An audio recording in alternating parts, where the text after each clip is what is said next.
You're listening to BQN. Assimilate the audio.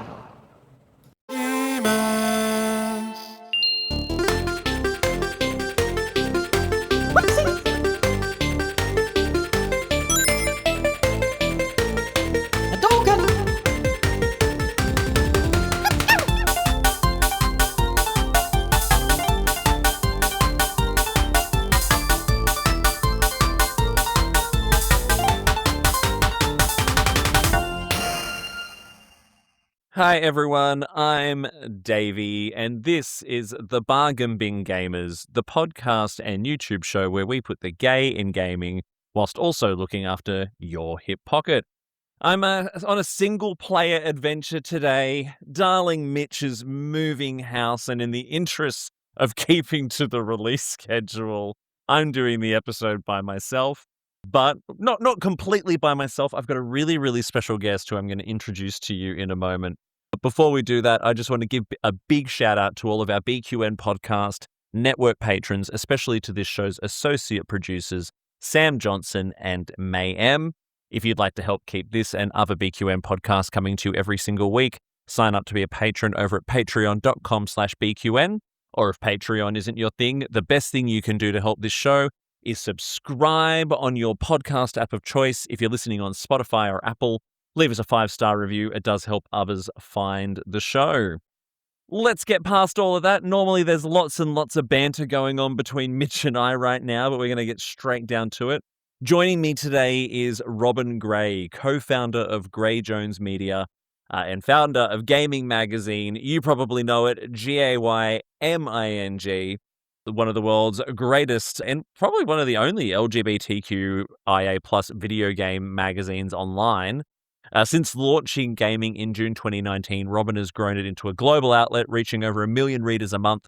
And in 2021, he created the Gayming Awards as well, which is coming up next week. You may be listening to this podcast before or after that happens. But that's the first ever awards ceremony dedicated to celebrating LGBTQ plus achievements in video games, which is really exciting. He does a whole bunch of other stuff, and instead of me reading it all out in an intro script, let's actually discover it by talking to Robin himself. Hey Robin, how you going? I'm good, Davey. How are you? I'm good. We're recording on a Friday evening my time, Friday morning your time, and I'm amazed that you've got time to chat to me with the big awards coming up right around the corner. How are you so calm right now? I'm like a duck. I'm sort of calm on the outside, but underneath the water, everything's going mad underneath. And I got my tea. It's just gone 8:30 in the morning on a Friday. What better way to sort of start the day than chatting with some friends from down under? I love that. Very charming. Let's go all the way back to the beginning. And I know you've talked on podcasts and interviews about this before, but for our listeners, can you give me the whirlwind tour of your career and the origin story, I guess, of Gayming Magazine? Yeah, I mean, my career and sort of journey into this point is a really good advert not going to university.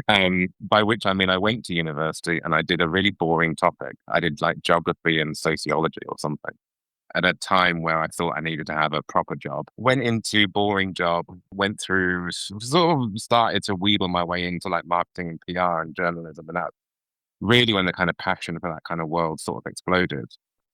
And then sidestep gaming for 1 second. My friend Richard Jones, who Gray Jones Media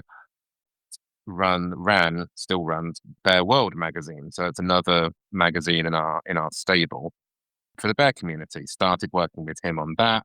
Eventually decided that could be a really fun job to actually put all these kind of media ideas that we were having together. And then I was down London. I live in Birmingham in the UK. I was down London and I was in a pub, as you do, with a friend, and it was busy, sort of midweek. I was about to get the train home and someone was pushing past and my friend literally leant over and sort of like just grabbed this lady in. And I was like, I hope he knows her. And it turned out to be Dr. Joe Twist, who was the then CEO of UT, which is the United Kingdom Interactive Trade Body. And we had a really quick chat. She was busy, obviously, but he was kind of kikiing. And she basically sort of said, we need more gay content and gay coverage of games. and just kind of left that little kernel kind of almost in my brain. And so I was immediately thinking, okay, cool, we can do more gaming stuff on Bearwood Magazine. The Bears are sort of are a nerdy bunch. And then I was sat on the train on the way home, and I was kind of Googling and said, okay, somebody out there must be doing queer gaming. Why isn't that being covered? Because that's such an obvious thing to cover. And this was in January of 2019. And literally in an hour and a half journey home, I realized that there wasn't anybody doing it. And then I mapped out kind of a business plan for how I would do it. And by the time I got home and had a call with Richard the next day, because he lives in New York, so we're slightly off time zone, gaming, in a sense, was born. There'd obviously been a couple of efforts previously to run other sort of queer content magazines. This was in 2019, and it sounds like not that long ago, but actually in the world of the internet, 2019, yeah, is a lot longer ago than most of us think. Yeah. Also, in the before times as well, it was also kind of like, it was such a new-ish thing. Streaming, even Twitch, there wasn't that, believe it or not, there wasn't that many queer people on Twitch in 2019. So we had the idea in January. It was sort of born and birthed with a press preview in April, and we launched out into the public in June. So we literally ran at it in 6 months. And then within the first 6 months, exceeded every single projection that we'd ever had on readership. And then, yeah, as you say, fast forward through the unfortunate pandemic. And it had always been a plan of mine that we would launch an award show, because to me, watching the existing award shows at the time, like the Game Awards, like other awards, they always have this kind of doing good category. And the doing good category can wrap across either representation, marginalized groups, disabilities, anything that kind of sits in that other space. And I felt like it wasn't enough, specifically with reference to the queer community, because it's not just about a game or a character. It's about the people that work in it, the content creators that do, dare I say, the game's job in marketing it. All these different facets of what it means to be a gamer, work in the industry, be brilliant in the industry. And so that was kind of my jumping off point. So I kind of knew we were going to be doing the awards. The pandemic sort of accelerated that plan, because people were sort of desperate for good, positives. Something happy, yeah. Yeah, queer content. And yeah, we kicked off the Gayming Awards in 2021. And it's always iterated. What I found fascinating about the Gayming Awards is it's always iterated through different kind of concepts. We've never really sort of landed on this is how we do the Gaming Awards, because I think it's always reactive to what people need and want at the time. So Gaming Awards 21 was obviously under pandemic conditions, so that was fully virtual, streamed on Twitch. 120,000 people watching live, which was from a standing start of a first go, was brilliant. 22, there was a sort of real keenness of people wanting to get back together again. So we did it as a live event, and streamed in a theatre in London. 23, we always knew we were going to hop out of the UK at some point, because our predominant audience is in the US. So 23 was in New York. 24 was the first year we had to pivot a little bit because of the sort of collapsing budgets of the industry, the rise of the kind of anti-woke corporates being scared of us kind of agenda. So that was a bit of a pivot year. It was a completely virtual thing, because that's all that funding allowed. And then 25, 26, we had our amazing partnership with World of Wonder, which was a huge thing for us and a massive step forward. Oh, and last year, to sort of cap off, because I'm not busy enough, we launched the Gayming Foundation, which is our 501c3 nonprofit based in the US, that has just started to give out its first grants under our Gamer Group Growth Fund, which I will find a better, much easier name to read at some point. But that's about helping empower IRL community groups with small grant funding to level up what they're doing, to either have a sort of celebratory event, buy new equipment, whatever it is, to kind of keep fostering that kind of real feeling of community as well. So that's gaming in a nutshell. Yeah, and there's so many threads to pick on there. Where do I start? Clearly an instant success due to the fact that, one, you did an amazing job launching it, but two, that the community at large was so starved for dedicated queer gaming content online. And it stands out too, because I remember when I started thinking about the idea of doing this podcast, I was looking for content like that, and only a few things showed up. Your magazine. There is a queer gaming festival here in Melbourne that's run each year, and there's also a queer radio program called Checkpoint Gaming here as well. So, yeah, you would have heard of Checkpoint for sure. They're a wonderful group. It's a lot of fun. Yeah, similar kind of vibe, right? Just queer people coming together to talk about the digital art form that we love.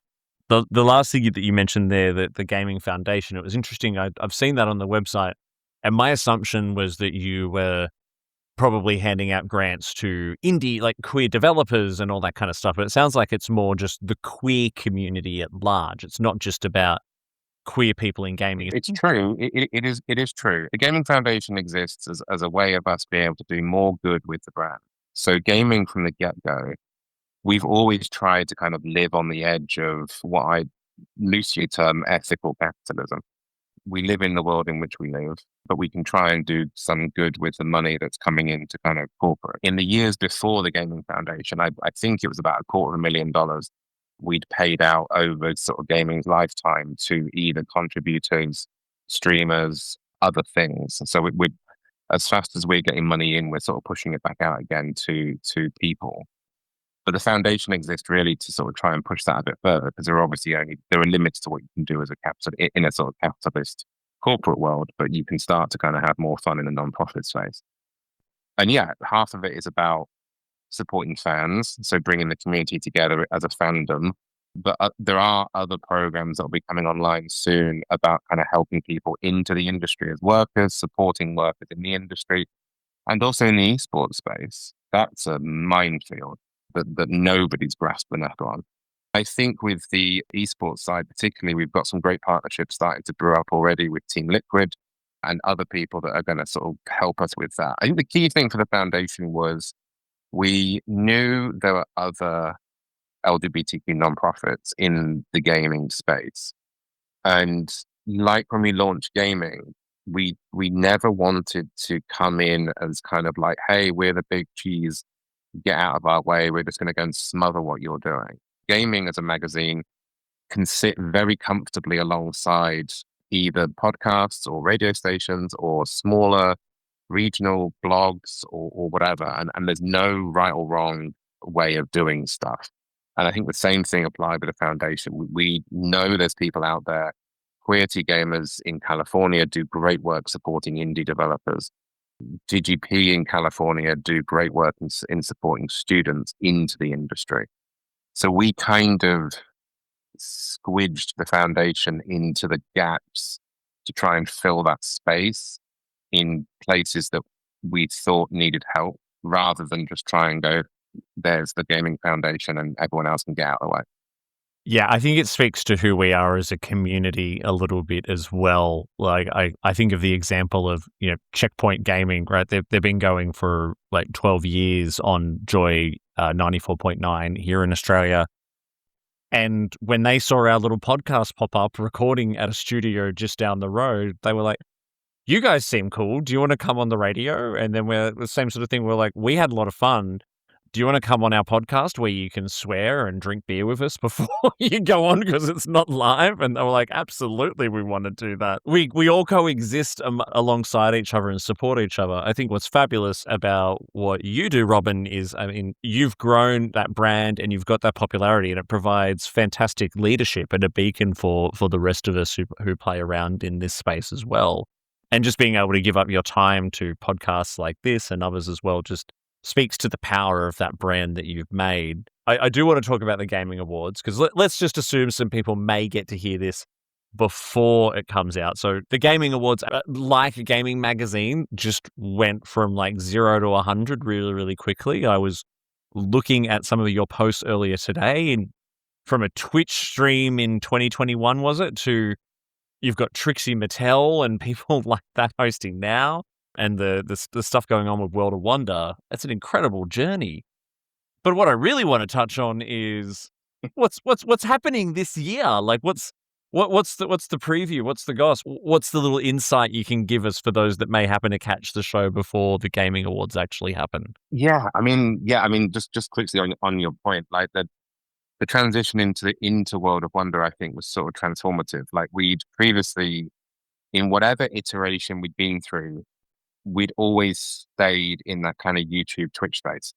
And that felt a little bit like preaching to the converted, because that little wedge of people that are very active on Twitch and YouTube are gamers already. They probably are already playing all the games that we're talking about. So for me, I wanted to get into that mainstream space. So getting into a TV network really gave us that kind of leg up. Plus, I think it gives us an extra little sort of gold star on our forehead for the fact that we can go and it does open doors for sure. This year, big steps. Erika Ishii, wonderful voice actor, known for Ghost of Yote and pretty much everything else that came out last year. She actually won our LGBTQ Voice Actor of the Year award last year. So it's kind of becoming a bit of a pipeline to hosting. And Dawn, who's just been announced, well, she's actually just finished her bracket of All Stars. We booked her knowing what was happening because we got the kind of like the inside skinny from World of Wonder, but it was a journey to try to sort of maneuver our way through our announcements of, hey, we're using Dawn, but don't pay too much attention to that at the moment. And then 2 weeks later, she gets announced as an All-Star. Then we had to almost go back and do the announcement again. It's like, hey, Dawn's an All-Star. But that was fun. If you are subscribed to World of Wonders Wow Presents Plus, you should be. But also, there's a new season of their show, My Untucked Life. And it follows a sort of day in the life of each of the All-Stars 11 queens. And Dawn's one is fully it's 15 minutes of BTS of the Gayming Awards. So she basically filmed a day in the life of her on the Gayming Awards set, including where we whipped out a birthday cake. So she was filming on a day that was actually her birthday. And yeah, it was a really, really great episode. I knew she was doing it, and I knew we made some time on the schedule for that to happen because we knew it was going to be a kind of cross promo for the Gayming Awards. But it was great just watching it and seeing sort of in it. And I had to sign a release. I'm in it. There's a spoiler for you. God. So that was Jesus. Yeah, that was fun. That was a good episode. Anyway, and we also have guest stars. Rock'em Sakura is joining Dawn for a segment we're calling the Thirsties, which is about ranking hot video game characters. There are some surprises in there. And we may as well not have bothered scripting that segment because I don't think they read the teleprompter once and just went wild for like half an hour. So we had to kind of like, our editor was like, how on, someone was like, have fun. It's a segment I can totally resonate with because I just started, like literally this afternoon before we recorded, I just started playing 007 First Light, and I am quite enamored with with the young James Bond in that game. But anyway. It's also, just a complete sidebar for a second, it's also an incredibly thirsty game because it really is. I don't know how far you've got into it, so I won't kind of run too many spoilers, but there's a club setting, like a nightclub. I just played that mission right before I came into the room to talk to you. There's a lot of men with their tops off. There is. Like, that could be, it's like, this is a very kind of pansexual club, I'm feeling. Like, I don't think it's a gay club, but it could read like that because there's a lot of muscle and there's a lot of abs. I was like, I'd go to this bar, don't you worry. I was like, I would hang out with you. Yeah. Well, there you go. Yeah. But then, and almost straight afterwards, they go off to Mauritania, I think. I was literally playing it this morning. My partner's sort of screaming at me. I get up at 6 a.m. and I play. This is why I'm so alert for this. I've been up since 6 a.m. We've been playing First Light. Farrah Moan is coming on and she's building a PC. If anybody knows Farrah Moan from her Drag Race days, she was the kind of Christina Aguilera, real kind of pop princess kind of thing that was known. That's going right back, isn't it? It is a deep cut. She's season 9, I think. So that's a long time ago in Dragland. But she's coming on. She proves how much of a gamer she actually is and actually builds a PC. And then we're giving that away as a result of, if you tune in to the show, you'll find out how to enter to win this hand-built PC by Farrah Moan signed on the case. And then we've also got the gamer guys, Chase and Evan. So they're back. I say back. If you don't know who they are, it probably doesn't mean anything. But they were on WoW Presents, not WoW Presents Plus. They were on WoW Presents, which was the YouTube version before they launched WoW Presents Plus. And their show ended just as Gayming Magazine started. So it's kind of like one birthed the other in some ways. And there's a tiny little bit of crossover. And I think the story is they were due to come back the following year for another season, but the pandemic sort of put pay to that and they never really got recommissioned. So they never really got an ending. So after 7 years, we're bringing them back for another segment on the Gayming Awards to kind of, and it just gave them a nice little sort of button moment just to sort of put an ending on it, which is kind of cute. And yeah, I mean, you mentioned Trixie Mattel. She's been awarded our first ever content creator superstar. She is on the show as well. We have I mentioned the Content Creator Superstar Award. We now have a Creator Honors. So we'd always had a couple of awards for the creators, but this year's one is now four Creator Awards as the Creator Honors that's sponsored by Logitech G. That just goes to sort of show the increasing importance and trend towards content creators in the game space. And they're the people that they're sort of simultaneously in the industry, but not in the industry. And the industry sort of uses them if they need them and then discards them when they don't need them. So for me, being able to kind of uplift and celebrate them and their contributions and the community that they built around themselves, that's why those sort of four awards are there as well. It's an hour long. You're not going to miss much of your life. Tune in, 7 p.m. Pacific. I think off the top of my head, it's like 4 a.m. Australian, one of your time zones. And don't ask me whether it's the day before or the day after. I have no idea. That's right. You're talking to someone who gets up at 5 a.m. to watch the semifinals and the grand final of Eurovision every single year. So, and in fact, I traveled. Awful, by the way. not the song, not the winning song. I love the winning song. But we watched the semifinals a couple of years ago and we found it ruined the final because we'd heard all the songs before. Mm-hmm. So we skipped doing that and we just watched the final. And I think there's 3 songs I didn't even like. I wanted, actually, talking of Australia, Delta Goodman to win. She should have won. Robbed. We literally, in our last episode, we could have almost dedicated the whole episode to that. Delta was stunning. The piano flying in the air and all that kind of stuff. The star power just kind of blew past everybody. It did, yeah. Seasoned performer. I appreciate that. Yeah, absolutely, yeah. I appreciate that sort of Bangaranga won. So if that is a proper Eurovision, literal Bangaranga. But that's kind of, to me, I just thought, I thought it was a bad year. I thought that sort of the mix of songs and stuff was kind of falling, including us. But there you go. I would happily get up at that time to watch something live. But I think even if you're listening to this after the Gayming Awards have happened and you know who the winners are, it sounds like an incredibly entertaining show. And that's kind of the point, really, is the fact that these almost things can exist in separation.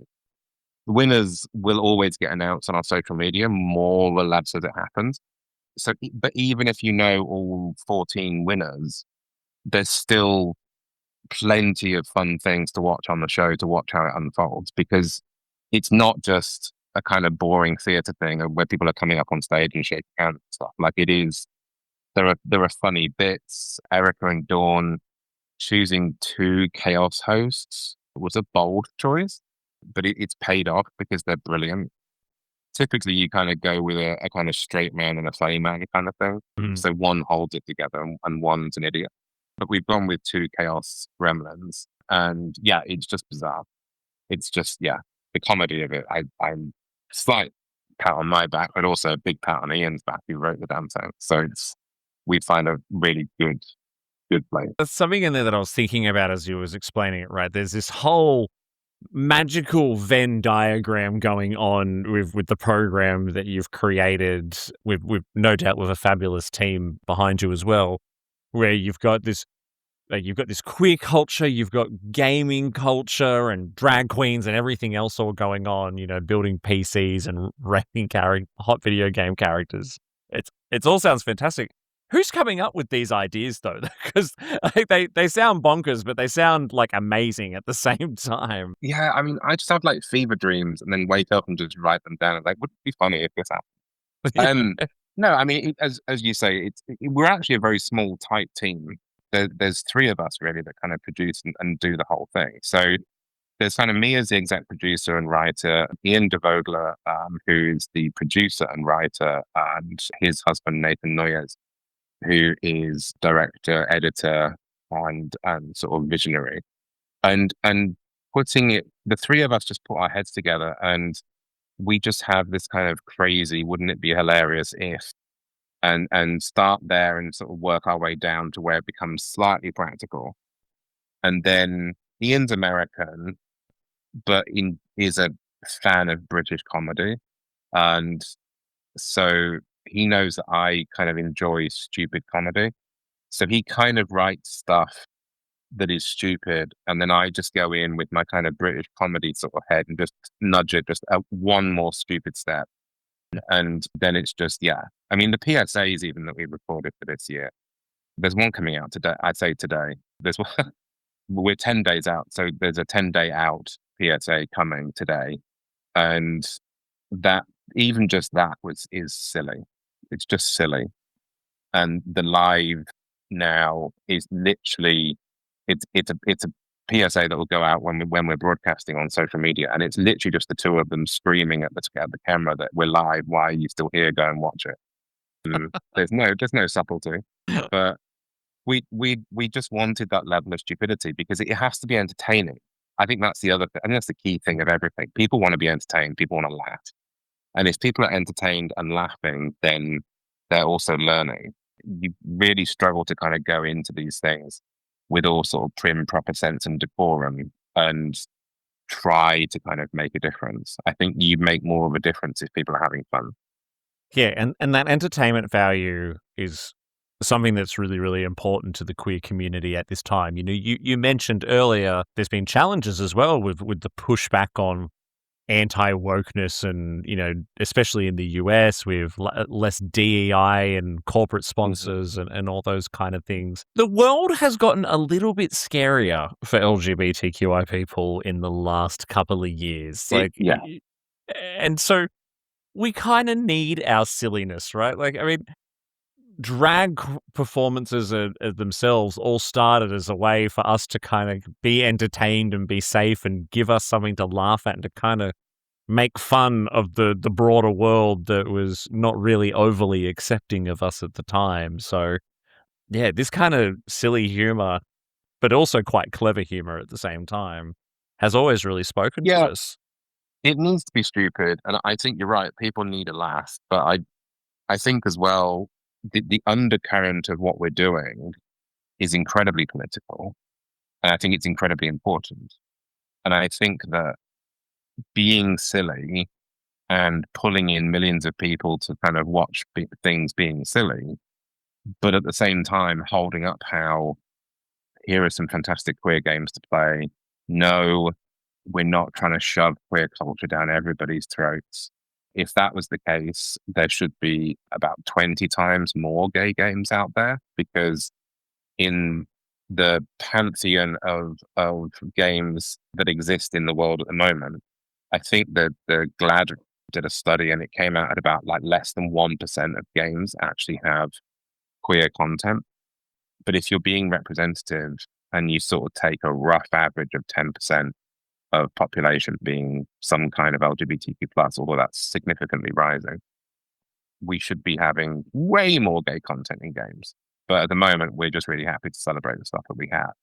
So there is plenty of hard-hitting messages and politics in there, but I think we can do it with a smile on our face to, as you say, to sort of alleviate ourselves from the appalling situation that exists almost around everywhere in the world now. That I find the most fascinating in some ways. The fact that you sort of expect it from America, you sort of expect these sort of the pendulum to sort of swing backwards and forwards a little bit. But here in the UK, like I thought we'd put all these issues to bed, but here we are looking down the barrel of a far right government coming up. Even Australia, I know, is kind of It's happening. It's It's an amazing. happening. It's started these trends, and I don't like calling them trends because it shouldn't be a trend, but this desire to kind of push back is growing, and I think that's kind of it is concerning, and it's tied to the loss of corporate support because corporate support, big corporate support, normalizes and every day is everything because it just becomes a thing. I know we used to laugh about it. Looking back at sort of 2018, 2019, when you kind of had the big Pride month coming up and every major corporate did something rainbowy. And we always used to laugh. So, oh my God, that's hilarious. It's corporate. Oh God, it's all corporate. I really wish we were back there, I have to admit, because the last few Prides where nobody barely had changed their logos, nobody was doing kind of special sandwiches or whatever the hell they did. It's lonely. It feels lonely again. It does. Yeah. It sounds a bit dirty, but I kind of long for a big corporate come and pander to me McDonald's kind of thing. Like, I don't mind now. Come back.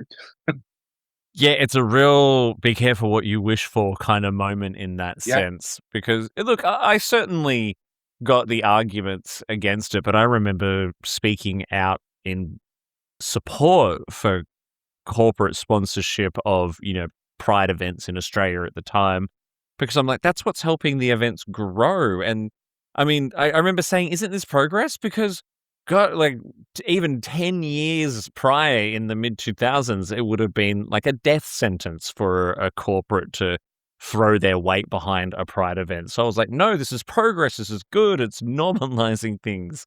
And now, as you say, the pendulum is like it's swung back the other way and fallen off its hinges. It's, It's and I think it's kind of making us all reconsider. I mean, us as a sort of wider media company, we're having to reconsider how we're doing business. Like another title that we've got kind of on the back burner, we're literally considering, should we print this?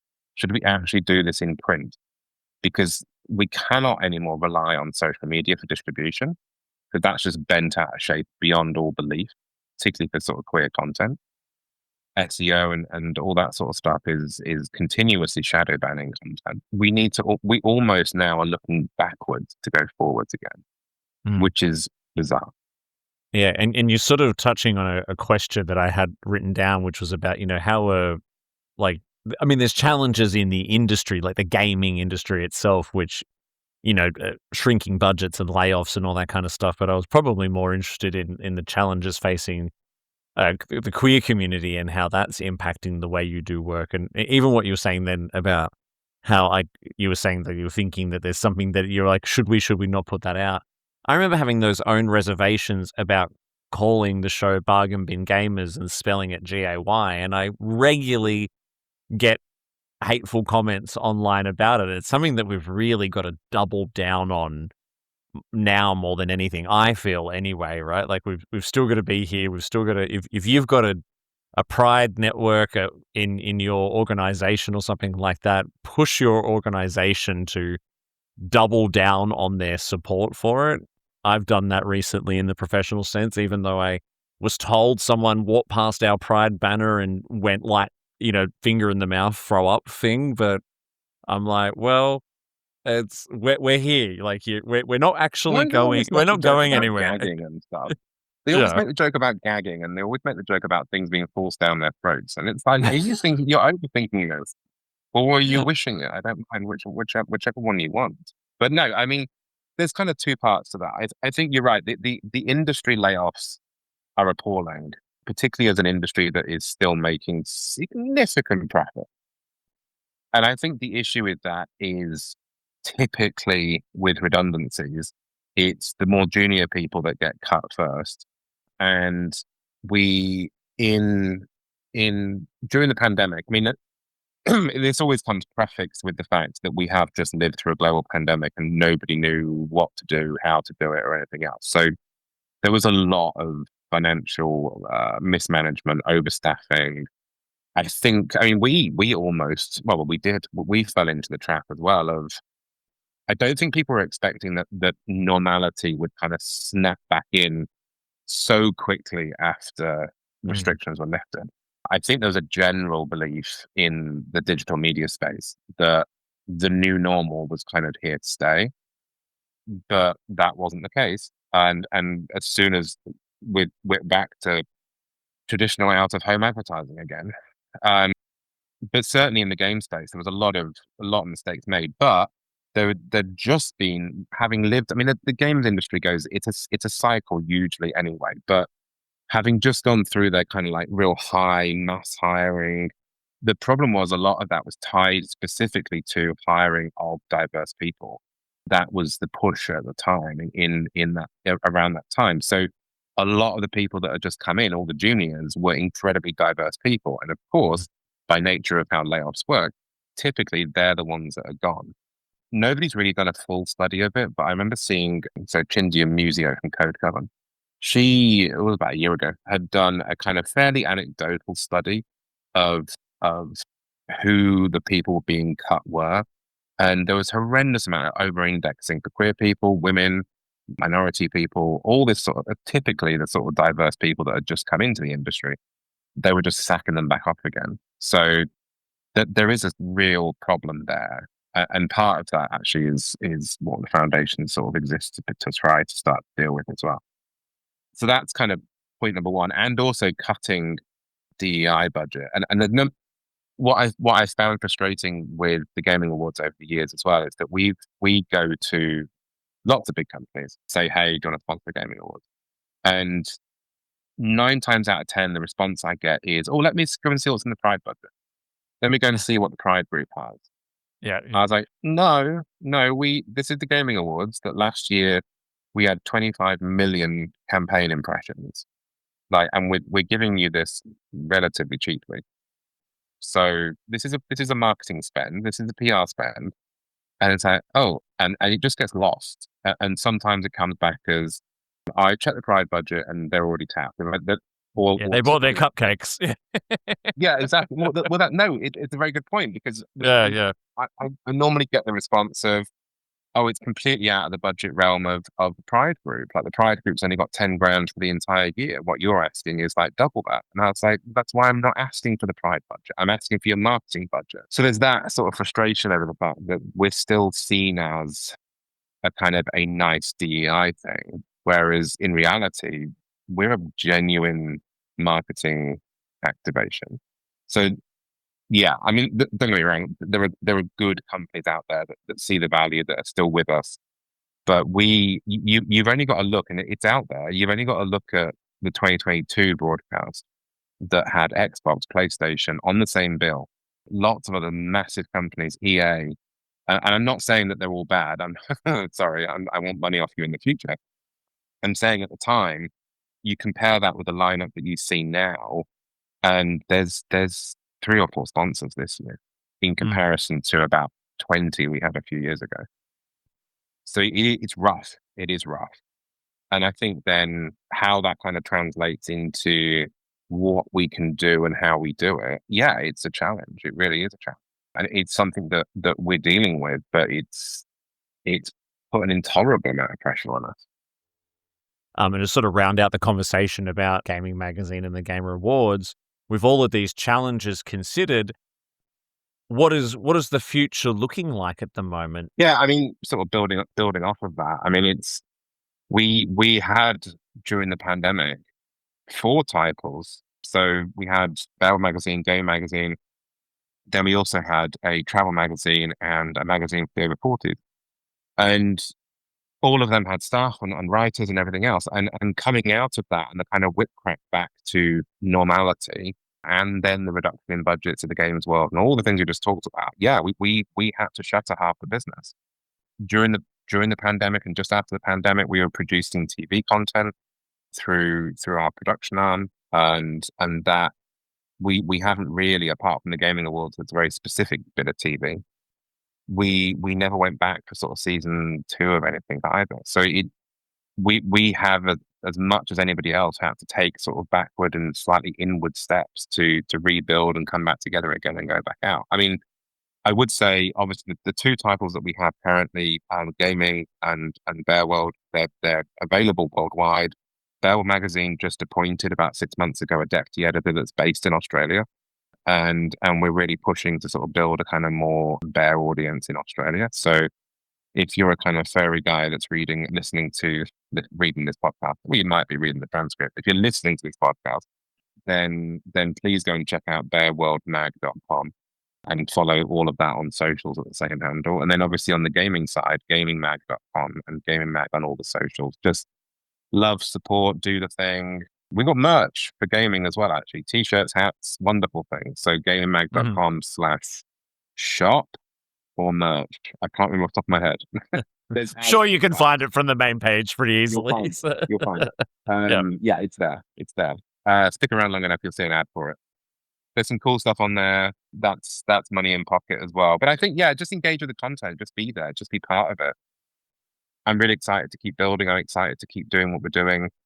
There are wonderful sort of things we can still do. The Gayming Awards, as I say, is growing hand over fist. I want to get more.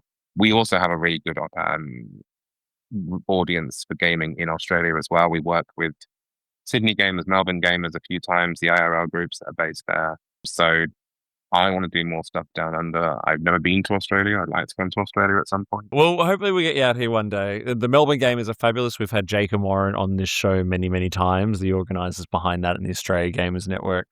I do want to do my little get to know you questions over here. We've started asking these questions of every guest. Normally we would ask this up front of the show, this first one, but you've kind of already answered it, and that's what are you playing right now? And it sounds like that's First Light, or is there something else, or are you going to put something on your Switch or your Steam Deck when you go to LA? What? I mean, Switch is my kind of comfort space, just playing sort of silly games for comforting reasons.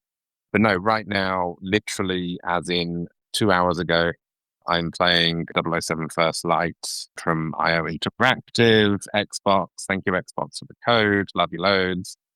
And yeah, that was such a great game. I'm having a lot of fun. And unfortunately, I've just come home from a 3-day work trip. So this evening, I will have to be doing time with my husband as opposed to sitting down and playing more games. But that's fine. I'm very happy to do that. I'll get time to play them more later in the week. We're actually following up with IO and Xbox at the moment because we're trying to get an interview with somebody on the dev team that identifies as LGBTQ, because there's a real history. I won't bore listeners of the podcast, but there is a real history of queer people making Bond content all the way back to the editor that commissioned Ian Fleming back in the 1950s as a gay man, and various directors and filmmakers and stuff throughout the 60s, 70s, 80s, 90s were all gay people that are kind of creating this super hetero character. So there's a real history to that. So finding someone to interview at IO that is kind of carrying that torch is going to be a really interesting interview. I'm sure that's a mission that you're definitely up for. I have to keep an eye out for that. My next question for you, though, and the next two are the ones I always find the most interesting. So what are the 2 to 3 games that influenced you the most as a gamer? Is it pastiche of a gay person to say The Sims? Because I think it's that kind of, it's a real gateway to queer exploration. And I think for me, it was a way that it's like, in my little town where nobody else was gay when I was kind of 10, I didn't know what really was happening. And I could kind of make these two people kiss on a video game was hugely transformational. And then, of course, gay marriage came to The Sims before it came to real life. And that was cool too. So I think The Sims is always one that I kind of lent into. And I guess, and I don't know what this says about me, but I guess the only other one really that's kind of been with me all the way through has been Grand Theft Auto. Wow. And that's kind of, I'm going to embarrass myself a little bit. So I, as the kind of founder and editor of Gayming Magazine, I don't actually sort of stray out of my kind of comfort zone too much and play games across the sort of broad spectrum. I do a lot for work, so I kind of have to default back to some of my sort of favorite ones. And I guess it's a bit simsy. I just enjoy a game that's just open sandbox, open world. I don't particularly sort of go into too much of the running people down for the sake of it. But just the sort of fun and chaos kind of thing. Maybe it's that kind of chaotic sort of personality of mine, but I playing Grand Theft Auto all the way through from sort of like 1, 2, London, then 3, 4, 5, 6, and well, we're still waiting for 6 onward. It's just, I will take time off work and just shut myself away and just be in that space. And just, I love just going out and exploring and finding all the little nuggets of things. And then when I grew up and I was able to kind of have some influence, there was a time where Grand Theft Auto 5 was being reissued for about the 20th time, whatever it was. But for the next generation of the current now next generation of console, they were kind of upgrading some things. They were doing some visualization improvements. And me, Gayming Magazine, and a few other sort of wonderful people wrote an open letter to Rockstar to say, one, you're updating Grand Theft Auto 5. Have you considered taking out some of your transphobic jokes? Have you considered doing some renaming? Have you considered maybe sort of just sort of reflecting on where we are as a country? And they said yes, and they made some changes. So That's fantastic. that was sort of proud little moment of mine that we're sort of able to bend a little bit of. And then when GTA 6 was first announced, whenever the hell that was, because it's been ages, they specifically made reference in the release of that to the fact that they're sort of considering their use of humor and how they're not going to punch down on minorities and stuff. So to kind of be part of that trend, I think was kind of amazing. And you know what? And that is so reassuring to hear that from Rockstar, right? Because they're like, whatever, this game, you're gonna play this game no matter what. So, yeah, this game's gonna make us $1 billion dollars per way. But to actually sort of be part of the conversation and to reflect on the fact that the jokes were never right.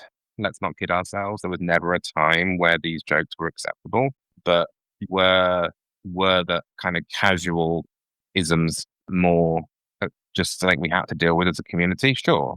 Do we still have to deal with them as a community? Absolutely not. Can you still be funny? Can you still be funny? Absolutely. And I think bits that you're seeing with the GTA 6 kind of trailers and stuff, the jokes are absolutely still there. But I think it seems to be a little bit more at the corporate's expense than it is a minority's expense. And I appreciate that very much. I think there is definitely a way to have humor that involves the LGBTQIA plus community without it being homophobic. There are a lot of absolutely, yeah. So we can be a part of the joke. We just don't have to be the joke.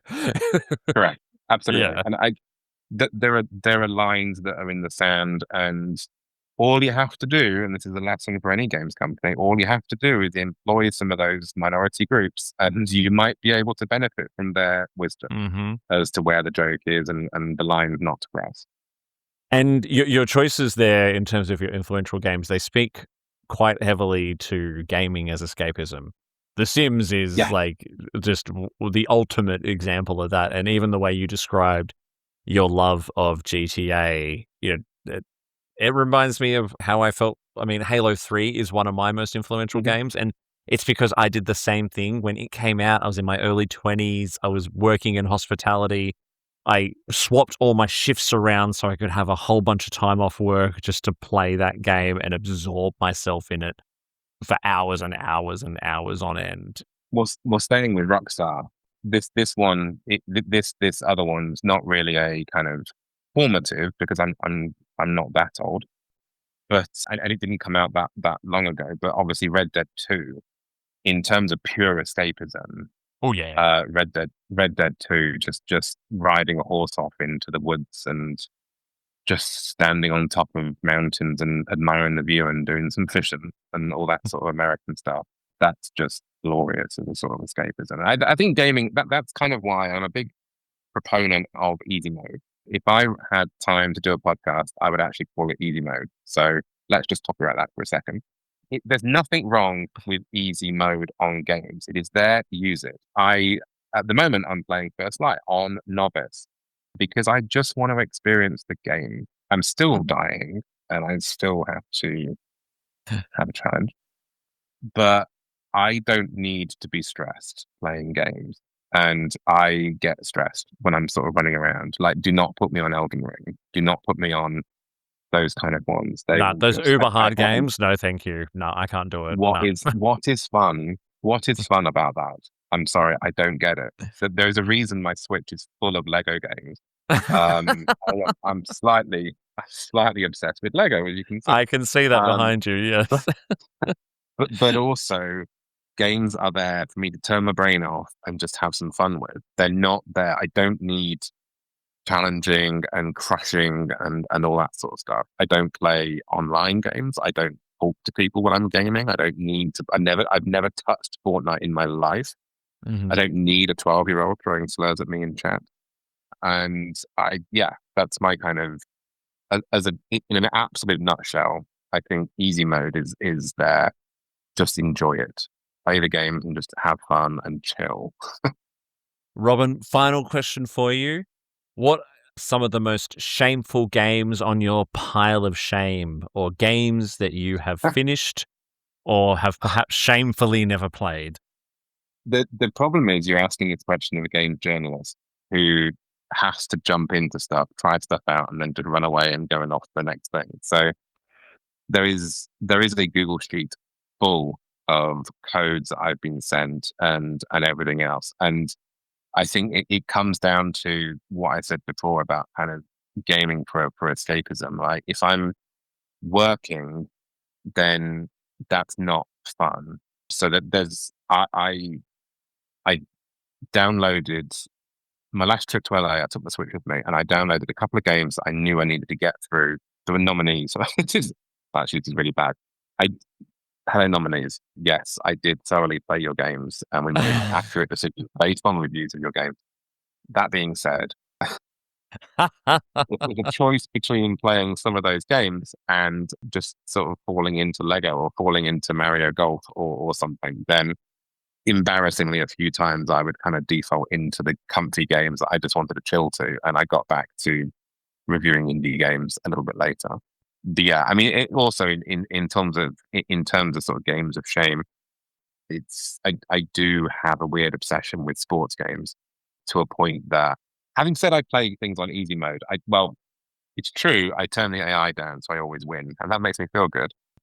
But I play cricket games, I play golf games, I play sort of sports that I enjoy in real life, but I'm shit at. And I like to sort of massage my ego a little bit and actually be good at some sport. I've been tempted to download the Australian football game that's just come out because my husband and I are big supporters of an Australian football team called the Essendon Bombers, who are just absolute garbage at the moment. So it came out the other day and I said, "Oh, babe, do you want to download the AFL game? It might be the only way we ever see Essendon win a grand final." And he's like, "That's not even funny. Why would you say that?" Like, Robin, it has been a genuine pleasure to chat to you and to hear the story of all the amazing work that you've done to date. And I can only wish you the best for what's to come. I'll be following along and strongly encourage all of our Bargain Bin Gamer fans to do the same. Thank you so much for your time.